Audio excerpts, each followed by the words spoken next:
আজকে হচ্ছে রাখি পূর্ণিমা। তো আজকে দারুণ একটা দিন। এই দিনে প্রত্যেকটা ভাই বোনের সম্পর্ক আরো বেশি জোরালো হয়, তাই তো? সম্পর্কটা ভাই বোনের সম্পর্ক তো এমনি অনেক সুন্দর একটা সম্পর্ক, অনেক ভালোবাসার একটা সম্পর্ক। তো যাই হোক, এই রাখি পূর্ণিমা উপলক্ষে আমার বাড়িতে কিন্তু ছোটখাটো অনুষ্ঠান একটা হচ্ছে, মানে আয়োজন করা হয়েছে। সেটা হচ্ছে এখানে আমি বসিয়ে দিয়েছি গরম গরম কষা কষা মাংস হচ্ছে, মুরগির মাংস। আর ওদিকে আমার মা এসেছে হচ্ছে আমার ছেলেকে রাখি পরানোর জন্য। আর প্রত্যেক বছরই মা কম বেশি এই দিনটাতে যেখানেই হোক না কেন আসার চেষ্টা করে যে ভাইকে রাখি পরাতে হবে, এরকম ব্যাপার হচ্ছে। আর আমার ছেলে অপেক্ষা, মামন তুমি কখন আসবে আমি রাখি পরবো, এরকম।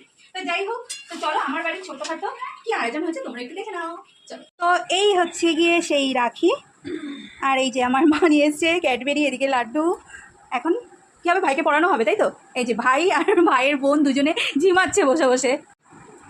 বাহ, খুব সুন্দর হয়েছে রাখিটা, না শোনা বল? ও মিষ্টি মুখ চলছে।